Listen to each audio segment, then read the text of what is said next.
So, hi everyone. This is Country Music News International, where we speak to the people you need to listen to. My name's Nigel Sharpe, and way over there, I'm not actually quite sure where, Kelly Lang.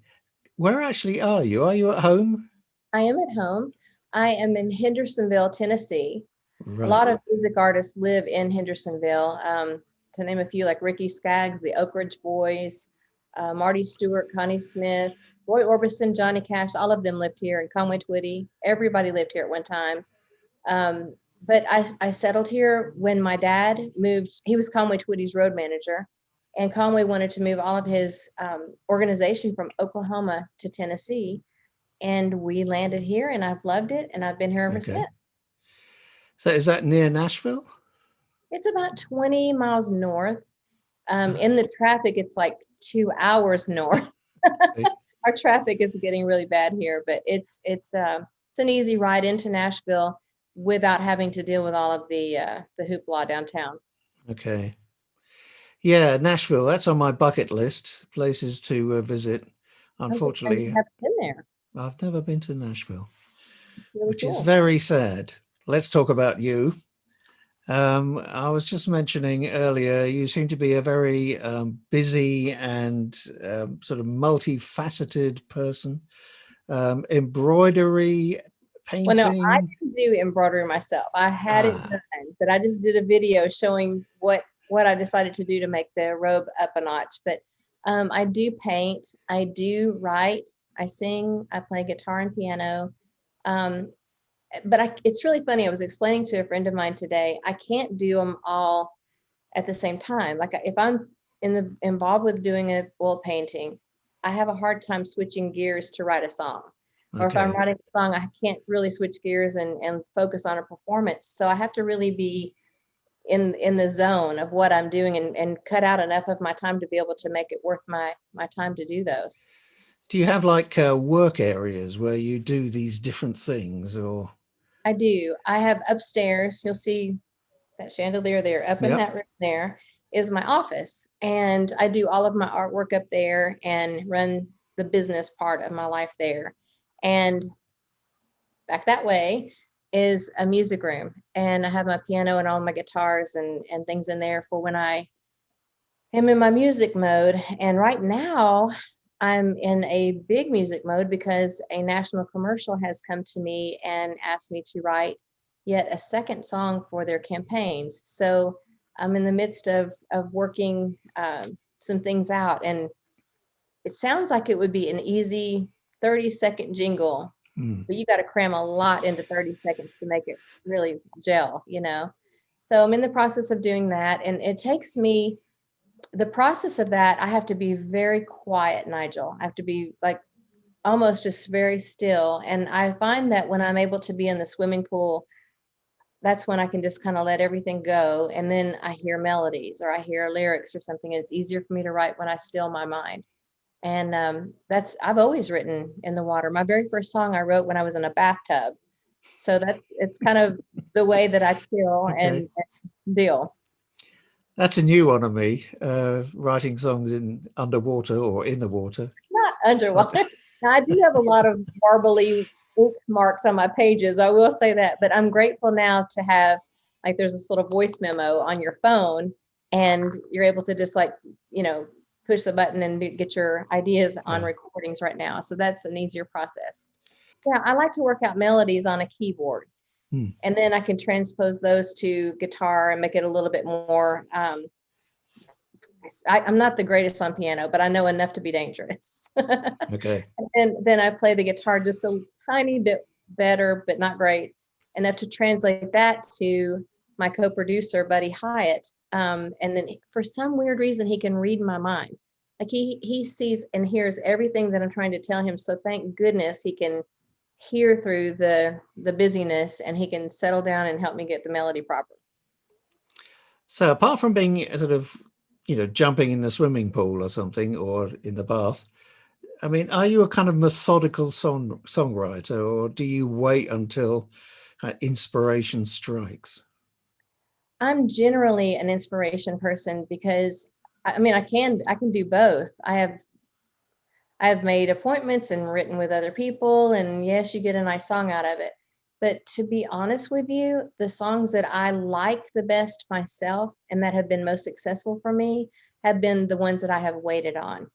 And it's just more fulfilling in my spirit when I feel like it's been dropped to me than to force it. And there's a song I'm writing with a friend of mine right now, and it was something that I had said in an interview, and he picked up on it. He's like, "We have to write a song about that."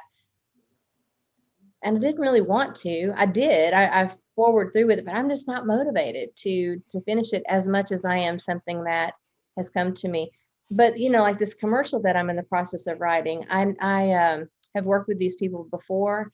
My biggest gift, I should say, in writing department is when somebody gives me a direction, a timeline. They've already given me the confidence to know they like what I've done. Okay, ready, set, go. Now that's fun. I love that because I know it's going to land somewhere meaningful, and that's the methodical way of writing a commercial. Yeah.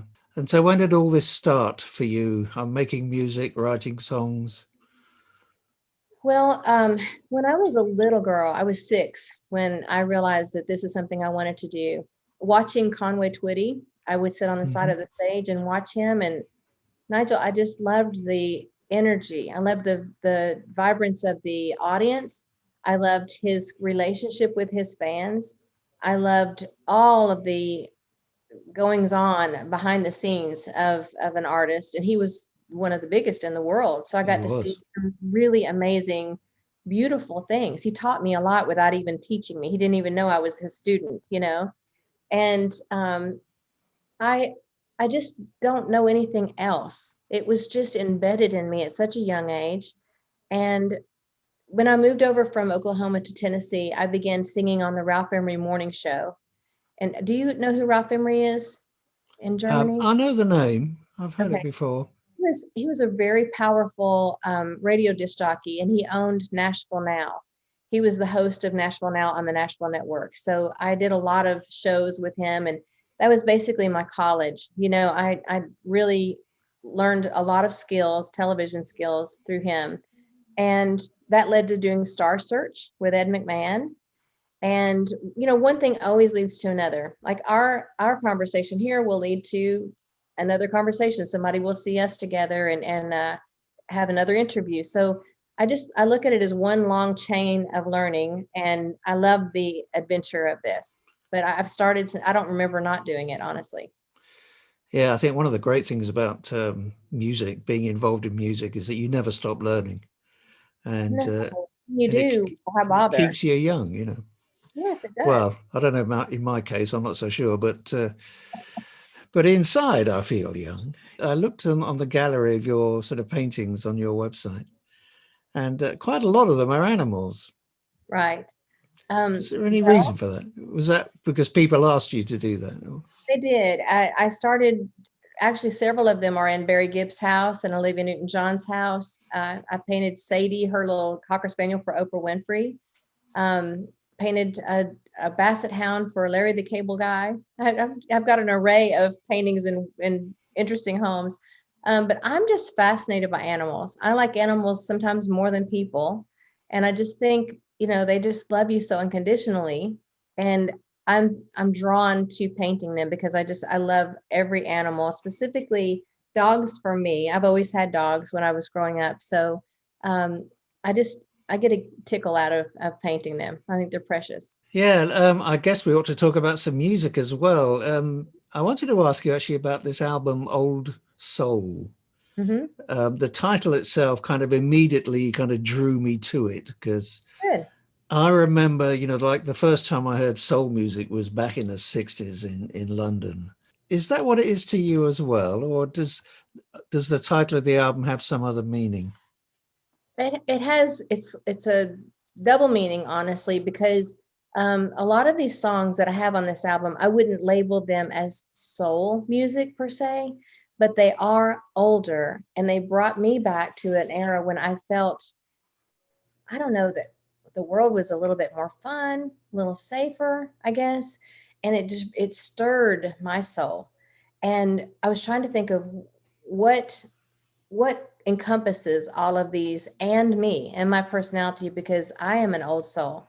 I love old music. I love vintage clothing. I love, everything, because it brings my soul back to a time when I felt happier and lighter. And I just wanted people to see that title and go, okay, these are old classic vintage kind of songs. Some of them are soul, some of them are R&B, but I was really describing myself more than the music itself. Yeah.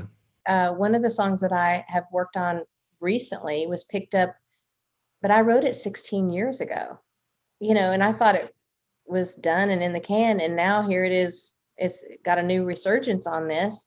So, I just think keep creating. Why not? You never know what's going to come. I read about that. Actually, I've forgotten the title of the song now, but it's been used for this kind of, is this hospital or hospice or? It's a hospital, huge hospital. It's one of the largest hospitals in America, called Ascension. And they picked up a song that I wrote called I'm Not Going Anywhere. That's the one. And anytime I can help somebody get through a rough spot or encourage them or inspire them in any way, it's way more fulfilling than just writing a hit on the radio. I have to link with the heart, or it doesn't matter to me.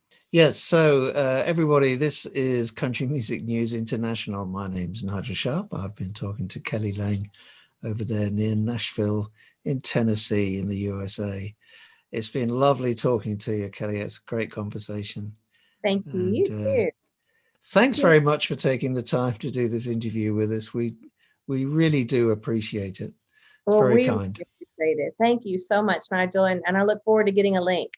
I hope you have a wonderful weekend. You too, yes. So I'm going to go and have a nice cup of tea. Go do it. Before I hit the sack. And regards to your husband as well. Also, okay. I will tell him. A fine singer. Yes, he is. Thanks, Nigel. Have a good one. You too. Take care. Bye.